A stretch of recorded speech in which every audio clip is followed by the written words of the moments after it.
श्री तेजस्वी सूर्या जी।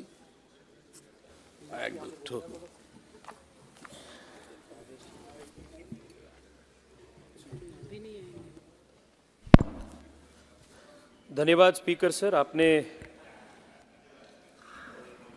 इस motion of thanks to the president's address के ऊपर बोलने के लिए मौका दिए। स्पीकर साहब, just when I am about to complete 5 years as a first-time member of Parliament,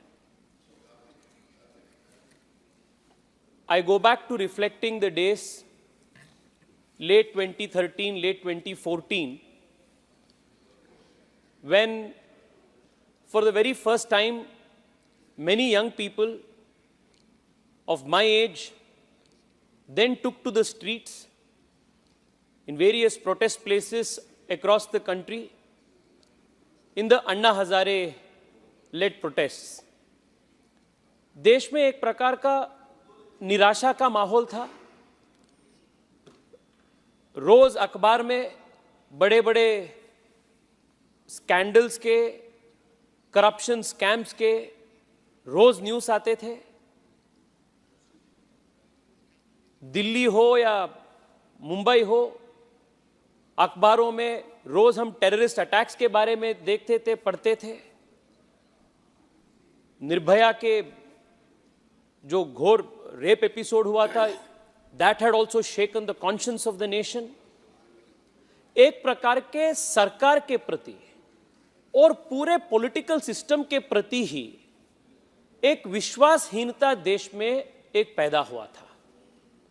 और उस प्रकार के एक निराशा के माहौल में नरेंद्र मोदी जी जैसे एक रे ऑफ होप देश को मिला और मेरे जैसे करोड़ों करोड़ों नौजवान अपने पूरे ताकत मोदी जी के पीछे लगाकर 2014 में पूर्ण बहुमत की भारतीय जनता पार्टी की मोदी जी के नेतृत्व वाली सरकार को हमने लेकर आए। और आज पिछले 10 साल के जो व्यवस्था है, पिछले 10 साल के जो परिवर्तन हुआ है, उसका जब एक अवलोकन हम करते हैं, मुझे लगता है कि जो पिछले 10 साल है वो ये देश के स्वर्णिम 10 साल में अत्यंत अग्रणी स्थान पर ये 10 साल गिन जाता है। The last 10 years have been the most transformative 10 years, that decade of transformation in the country's political history. And the kind of paradigm shift that the country's politics, the country's society, the country's economy has seen and witnessed in the last 10 years is historic in every sense. Which is why, Speaker Sir, I feel that whenever the history of this government's and the Prime Minister's legacy will be written, India's political history can be divided into two broad parts: before Modi and after Modi. Modi से पहले का भारत और मोदी के बाद के भारत, क्योंकि इतना बड़ा बदलाव देश में पिछले 10 साल में हुआ है। माननीय अध्यक्ष जी, मैं सिर्फ 3-4 बड़े बड़े जो ऐसे चेंजेस हैं, परिवर्तन देश में आया है, उसका ही जिक्र मैं आज के भाषण में करना चाहता हूं। अध्यक्ष जी, पहला जो चेंज है वो तो यह है कि देश के जो ओवरऑल माहौल था वो डेस्पोंडेंसी में था, पूरा एक निराशा का माहौल था। और आज देश ऑप्टिमिज्म के साथ, होप के साथ, कॉन्फिडेंस के साथ उभर कर चुका है। Every day we see and hear of new achievements of the country, whether it is the achievement in Chandrayaan, whether it is our unprecedented medal tally in the Asian Games, whether it is our achievement in aerospace, whether it is the achievements of our startups. Every single day, we are hearing stories of achievements and success, and despondency has given way to hope and optimism. Modi से पहले निराशा था, मोदी के बाद आशा है. This is the change that Narendra Modi ji has brought to the country in the last 10 years. अध्यक्ष जी, इससे पहले भी देश में कई सारे सरकारें थे, सरकारें आए, सरकारें गए, पर जो देश के बड़े बड़े समस्याएं थे उसका समाधान नहीं हुआ था, क्योंकि जो पॉलिटिकल कल्चर था देश में वो ये था कि जो भी समस्याएं थे उसको समाधान ढूंढने के बजाय वो समस्याओं को पोस्टपोन करने का जो प्रक्रिया था वही ज्यादा सरकार ने किए थे। Maximum efforts of the governments earlier were to postpone the problems and not to resolve the problems. But one of the characteristic feature of the Narendra Modi government is that this is not a government that has shied away from resolving decades and centuries old problems. This is a government that does not believe in postponing problems, but this is a government that believes in resolving problems. This is the defining character of the Narendra Modi government. Multiple examples. For almost 70 years, the country waited for a decisive action on Kashmir, on Article 370. But multiple governments that came took no action, and the country was literally bleeding by 1,000 cuts. पर जो 70 साल से नहीं हुआ था, उसको इसी सरकार ने इसी टर्म में आर्टिकल 370 को दुरुस्त करके 70 साल के समस्या को हमने समाधान दिया। लगभग 40 साल से अधिक समय से अपने करोड़ों करोड़ों जवानों ने ओआरओपी का हक मांग रहा था, बट ओआरओपी का समस्या भी ऐसे ही पोस्टपोन होते जा रहा था। 40 साल के समस्या को भी ओआरओपी का समाधान नरेंद्र मोदी सरकार ने किया है, अपने सरकार ने किया है। कारगिल युद्ध के समय के बाद से एक चीफ ऑफ डिफेंस स्टाफ के इंस्टीट्यूशन को एस्टैब्लिश करने का मांग देश में था। लगभग 20 साल से यह मांग भी पोस्टपोन होते जा रहा था। सरकारें आई, सरकारें चली, but India's demand of a strong coordinated chief of defence staff and creation of this institution was not met. But इसका भी समाधान नरेंद्र मोदी के सरकार में हुआ, और आज मल्टीपल थिएटर्स में, मल्टीपल फ्रंट्स में कोऑर्डिनेटेड एफर्ट्स के साथ if India can answer the external efforts and attacks, it is because we created the institution of the chief of defence staff. कई सारे जो नॉर्थ ईस्ट के समस्याएं थे, वो नागा अकॉर्ड हो, बोडो के इश्यू हो, मिजोरम के इश्यू हो, मणिपुर के इश्यू हो, बांग्लादेश से जुड़े हुए लैंड एग्रीमेंट हो, ये सभी इश्यू 70 साल से पेंडिंग था। आज नॉर्थ ईस्ट में मैक्सिमम अपने प्रदेशों में आज शांति के व्यवस्था आज हो चुके हैं, तो इसका समाधान भी नरेंद्र मोदी के सरकार के समय में हुआ है। इतना ही नहीं अध्यक्ष, ये तो 50 साल, 70 साल, 40 साल का समस्या था। 500 साल से देश के समाज, देश के हिंदू समाज, भारतीय समाज अयोध्या के राम मंदिर इश्यू को सॉल्व करने के लिए, समस्या को समाधान करने के लिए वो प्रतीक्षा में थे। और ये कहते हुए गर्व है कि हम सब के वोट के वजह से जो नरेंद्र मोदी जी के सरकार सत्ता में आई, इस सरकार के प्रयासों से 500 साल के जो अपने प्रतीक्षा थे वो भी समाप्त हो गए और भव्य राम मंदिर अयोध्या में बन गए। So this is a problem solving government. So Modi ji आने से पहले समस्या थी और मोदी के बाद समाधान है। ये बिफोर मोदी और आफ्टर मोदी के फर्क है। अध्यक्ष जी, इस सरकार के सबसे बड़ा जो उपलब्धि है, one of the biggest achievements of this government is the fact that we have lifted 25 crore people out of poverty. और अध्यक्ष जी, ये जो अचीवमेंट है, इसका ह्यूमन पॉपुलेशन के कॉन्टेक्स्ट में हम देखें तो पता चलता है कि ना यूरोप में, ना चीन में, ना यूनाइटेड स्टेट्स में इतने बड़े आबादी को इतने कम समय में गरीबी से बाहर ले आने का काम विश्व के इतिहास में नहीं हुआ है। पहली बार जो हुआ है वो मोदी जी के नेतृत्व में भारत में हुआ है। और मेरे से पहले जो राजेंद्र अग्रवाल जी बात कर रहे थे, स्पीकर साहब बात कर रहे थे, आपने बहुत एक महत्वपूर्ण विषय को आपने उठाया, फाइनेंशियल इंक्लूजन के बारे में। अध्यक्ष जी, अपने सरकार आने से पहले तक देश के मैक्सिमम परसेंटेज पॉपुलेशन के पास एक बैंक अकाउंट तक नहीं था। और जब देश के जनता के पास एक बैंक अकाउंट भी नहीं होता है तो वो गरीबी से बाहर कैसे आ सकता है, देश के फॉर्मल इकोनॉमी से कैसे वो जुड़ पाता है।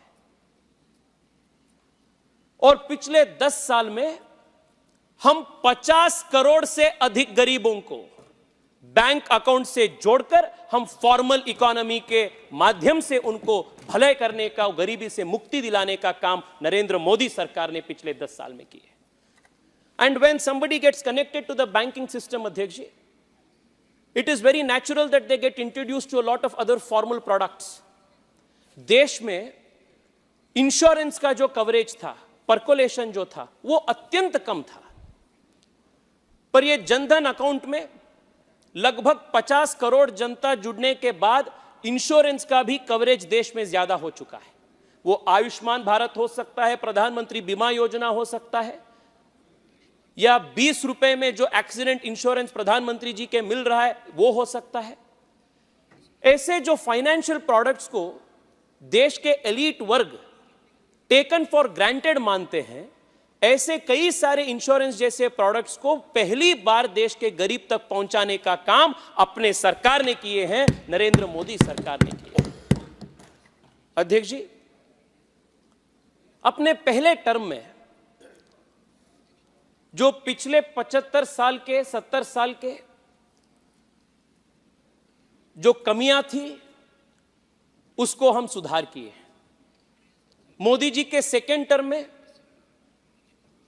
आर्टिकल 370 हो, राम मंदिर हो, या आज ही उत्तराखंड में यूसीसी लागू करने के लिए ड्राफ्ट प्रपोजल भी हमने पेश किए हैं। ऐसे जो अपने कोर आइडियोलॉजिकल एजेंडा थे उसका भी काम करने का काम दूसरे टर्म में हमने किया। और आने वाले दिनों में और मोदी जी के तीसरे टर्म में विकसित भारत का फाउंडेशन जो है और एस्पिरेशनल ड्रीम्स को फुलफिल करने का काम भी इस सरकार ने करेगा। This is the massive change that the country's polity has seen in the last 10 years. इसलिए देश के युवा कह रहे हैं, मोदी से पहले देश में गरीबी था, मोदी के बाद देश में समृद्धि है। Before Modi there was poverty, after Modi there is prosperity. This is the change the Modi government has seen in the last 10 years. अध्यक्ष जी, ये गरीब कल्याण रेवड़ी बांटने से नहीं हुआ है। ये गरीब कल्याण गरीबों को सरकार के ऊपर परावलंबित करने से नहीं हुआ है, पर मोदी जी देश के गरीबों को आत्मनिर्भर करने का, स्वावलंबन करने का एक नया तरीके के साथ मोदी जी ने काम किए। मैं आपको अध्यक्ष जी एक उदाहरण देना चाहता हूं, आपके माध्यम से देश का भी ध्यान इस विषय पे आकर्षित करना चाहता हूं। ये क्या है मोदी जी के विजन, मोदी सरकार के इकोनॉमिक अप्रोच और बाकी पार्टियों के अप्रोच में फर्क क्या है? इसके सबसे बड़ा एग्जाम्पल है जो नए स्कीम प्रधानमंत्री सूर्योदय योजना मोदी जी ने लॉन्च की है। यह सबसे बड़ा एग्जाम्पल है। हम देखे हैं अध्यक्ष जी, पिछले 2-3 जनरल स्टेट इलेक्शंस में कांग्रेस पार्टी से लेकर आम आदमी पार्टी तक चुनाव से पहले जनता के पास ये जा रहे हैं और वादा दे रहे हैं कि हम 200 यूनिट फ्री दे रहे हैं, 300 यूनिट हम फ्री देंगे इलेक्ट्रिसिटी। ये रेवड़ी बांटने का काम ये कर रहे हैं। और सरकार के ऊपर गरीबों को निरंतर अवलंबित करने का काम वो कंटिन्यू कर रहे हैं। पर मोदी जी अवलंबित करना नहीं चाहते, परावलंबी उनको करना नहीं चाहते, स्वावलंबन करना चाहते। इसलिए पीएम सूर्योदय योजना में हमें गरीब के घर पर सोलर रूफटॉप लगाने के लिए हम उनको प्रोत्साहित करेंगे, सब्सिडी देंगे, उनको ताकत देंगे। Not only that he can save 200-300 units of electricity so that 300 units of electricity will become free, but he can also earn additional money because of that solar rooftop. ये अपने इकोनॉमिक अप्रोच में फर्क है। हम गरीब को गरीब रख के उनको वोट बैंक बनाकर कैरियर से वो अपने पॉलिटिकल फायदा उठाने का सोच भारतीय जनता पार्टी या नरेंद्र मोदी सरकार नहीं करते हैं। हम गरीब को स्वावलंबन, आत्मनिर्भर बनाकर उनको ताकत देने का काम पिछले 10 साल में हुआ है। इसलिए देश के युवा कह रहे हैं, मोदी से पहले गरीब परावलंबी था, मोदी के बाद देश के गरीब स्वाभिमानी है और देश के गरीब आत्मनिर्भर है। This is the difference before Modi and after Modi. अध्यक्ष जी, इसके साथ साथ देश के इतिहास में लगभग पिछले 70 साल में मोदी से पहले देश में जो राजनीतिक परिभाषा था सेक्युलरिज्म और सोशलिज्म को लेकर, वो इतना परवर्टेड हो चुका था, इतना उसमें अडल्ट्रेशन आ चुका था कि उसका जो मूलभूत विचार था, संविधान के जो मूलभूत विचार था, वो ही अडल्ट्रेट हो चुका था। The perverted discourse over the last 6 decades by perverting and adulterating the very definitions of secularism and socialism in the country, two big losses the country had to face. By a perverted definition of secularism, the country culturally lost a lot, and by a perverted communication commentary of socialism, the country lost economically. मैं एक दो उदाहरण ही देना चाहता हूं अध्यक्ष। क्यों इतने समय तक, आजाद होने के बाद 70 साल तक, क्यों इतने बड़े संख्या में गरीब देश में थे? क्या कर रहे थे पिछले इतने सरकारों में? जितने भी सरकार आए वो वेल्थ क्रिएटर्स को, उद्यमशीलता को हम एनकरेज ही नहीं किए। अभी अभी 1-2 महीने पहले इंफोसिस के नारायण मूर्ति जी ने एक इंटरव्यू में बोले कि जब वो इंफोसिस शुरू किए और जब इंफोसिस के लिए कंप्यूटर यूएस से इंपोर्ट करने के लिए वो प्रयास किए, वो सिर्फ कंप्यूटर्स इंपोर्ट करने के लिए दिल्ली को लगभग 50 बार आना पड़ा और 3 साल लगा 50 कंप्यूटर अमेरिका से इंपोर्ट करने के लिए। इस प्रकार के एक कंट्रोल्ड इकोनॉमी देश में इन लोगों ने जारी रखे थे। उसके वजह से देश के युवा ना एंटरप्रेन्योर बन सकते थे, देश के इकोनॉमी ना इंप्रूव होता था। इस प्रकार का एक शैकलिंग ऑफ द एंटरप्रेन्योरल स्पिरिट देश में हुआ था।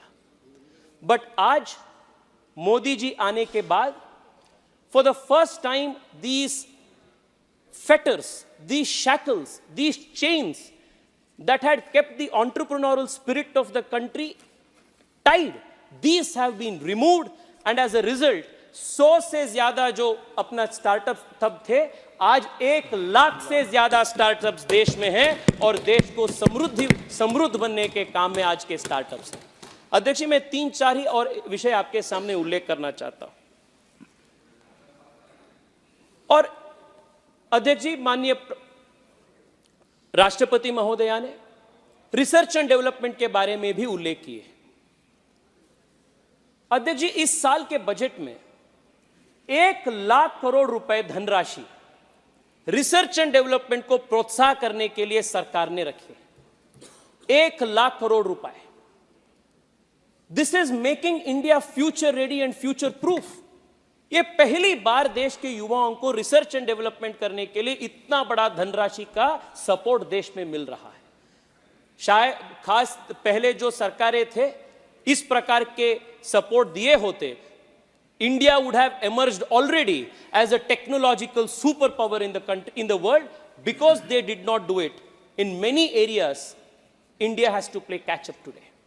And because we are correcting that wrong and we are making that course correction, whether it is in artificial intelligence, whether it is in quantum computing or any other emerging technology, India will be a world leader in the coming days because अपने सरकार ने इस प्रकार के infrastructure हमने किए।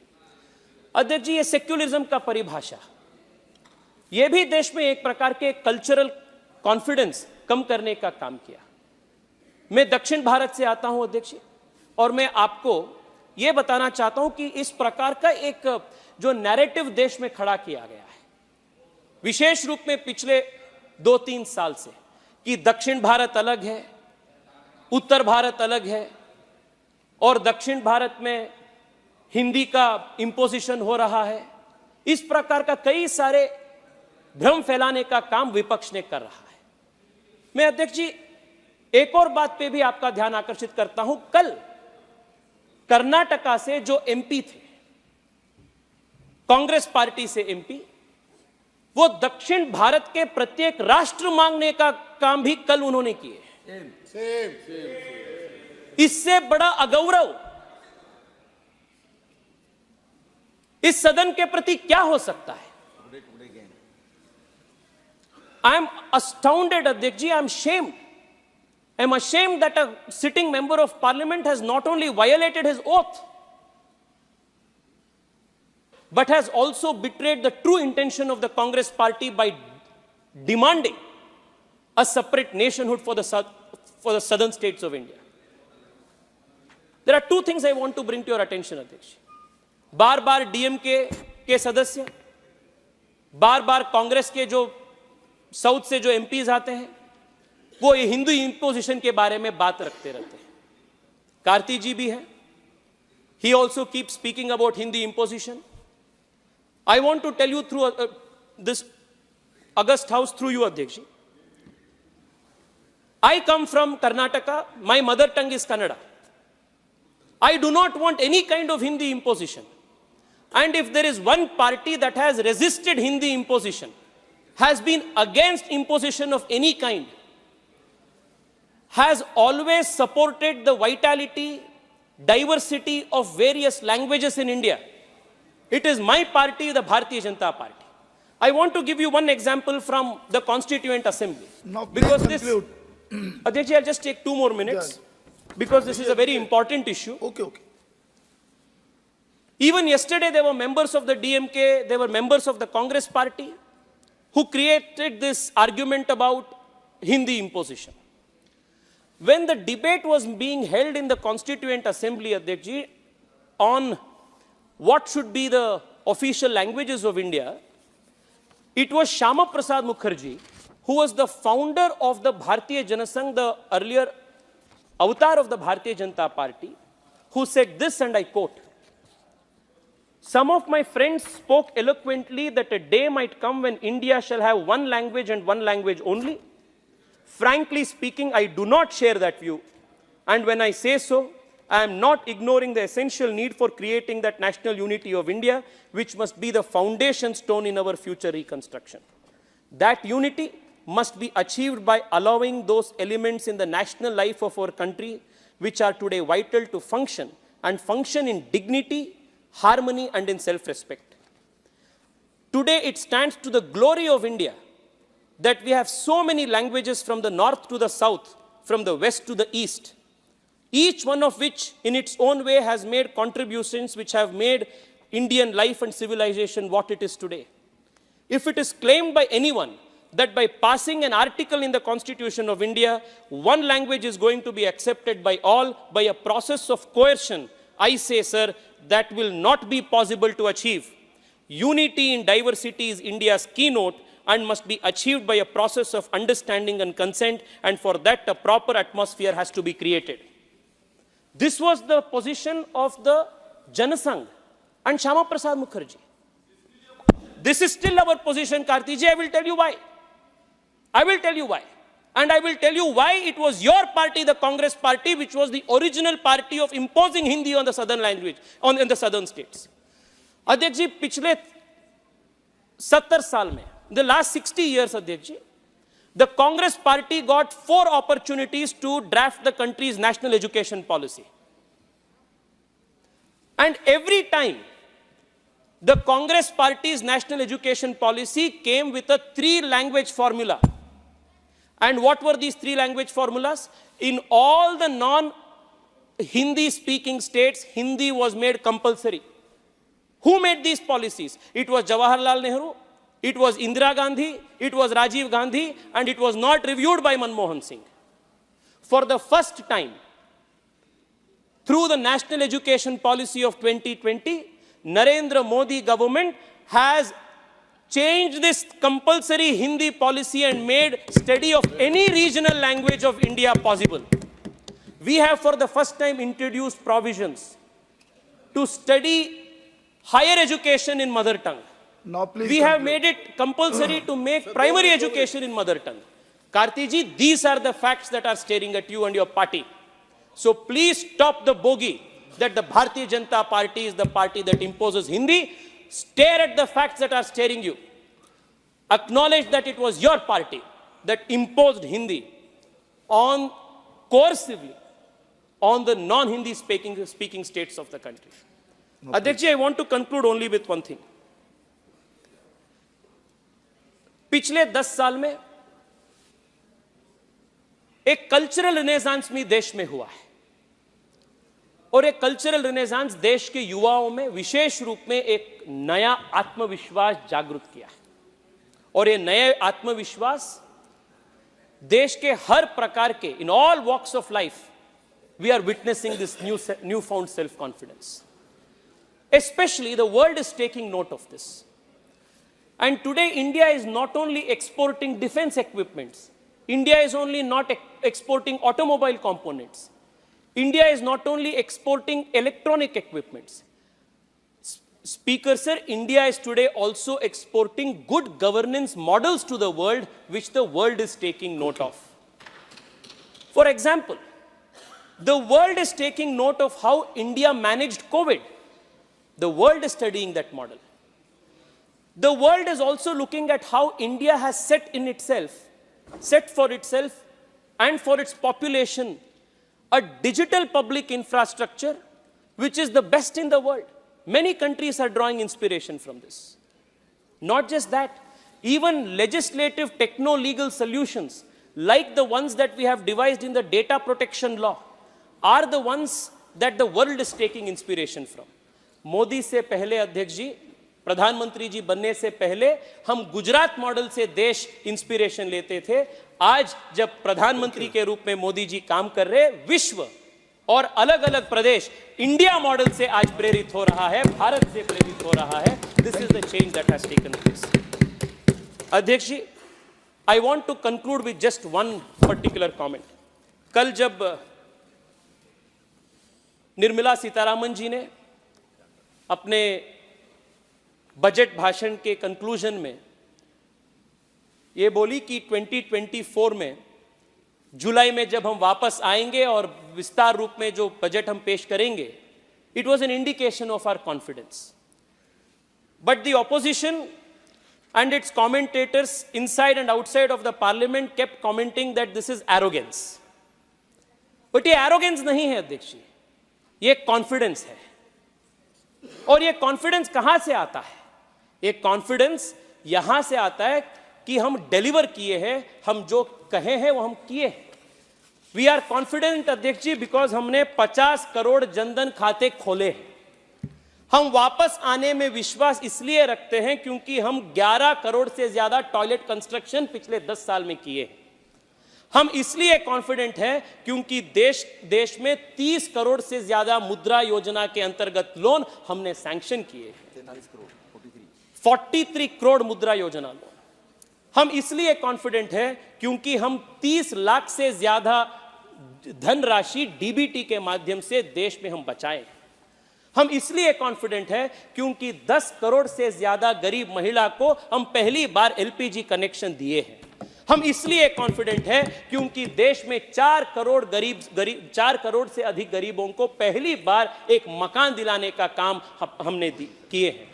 हम इसलिए कॉन्फिडेंट हैं क्योंकि देश के 50 लाख से अधिक रेल पटरी वाले जो छोटे 78 लाख से ज्यादा पीएम स्वनिधि लोन ऐसे छोटे दुकानदार को हमने दिए हैं।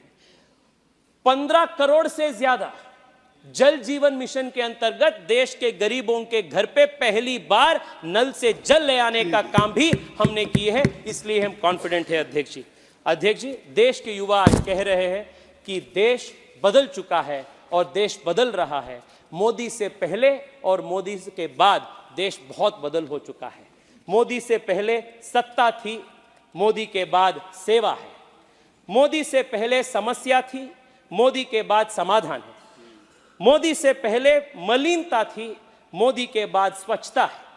मोदी से पहले विवाद था, मोदी के बाद विश्वास है। मोदी से पहले तंबू था, मोदी के बाद भव्य मंदिर है। मोदी से पहले आतंक था, मोदी के बाद शांति है। मोदी से पहले गरीबी थी, मोदी के बाद समृद्धि है। मोदी से पहले बेरोजगारी थी, मोदी के बाद कौशल विकास है। मोदी से पहले अपराध था, मोदी के बाद सुरक्षा है। मोदी से पहले विभाजन था, मोदी के बाद एकता है। मोदी से पहले निराशा थी, मोदी के बाद आशा है। मोदी से पहले अव्यवस्था थी, मोदी के बाद व्यवस्था है। मोदी से पहले अन्याय था, मोदी के बाद न्याय है। मोदी से पहले तुष्टीकरण था, मोदी के बाद सबका साथ सबका विकास है। मोदी से पहले परिवारवाद था, मोदी के बाद लोकतंत्र है। मोदी से पहले भय था, मोदी के बाद धैर्य है। मोदी से पहले परावलंबन था, मोदी के बाद आत्मनिर्भरता है। ये भारत में जो पिछले 10 साल में परिवर्तन हुआ है, ये पिछले 10 साल का परिवर्तन है अध्यक्ष जी। With full confidence that the people of India and 140 crore Bharatiyas will bless the Prime Minister for a historic third term. I thank you for giving me this opportunity to speak and thank the Honorable President for this motion of thanks. Thank you. माननीय सदस्यगण, 6 बजने वाले हैं। सदन की इजाजत हो तो 2 घंटा समय इसका बढ़ा दिया जाए। ठीक है श्री जी असदुद्दीन ओवैसी जी।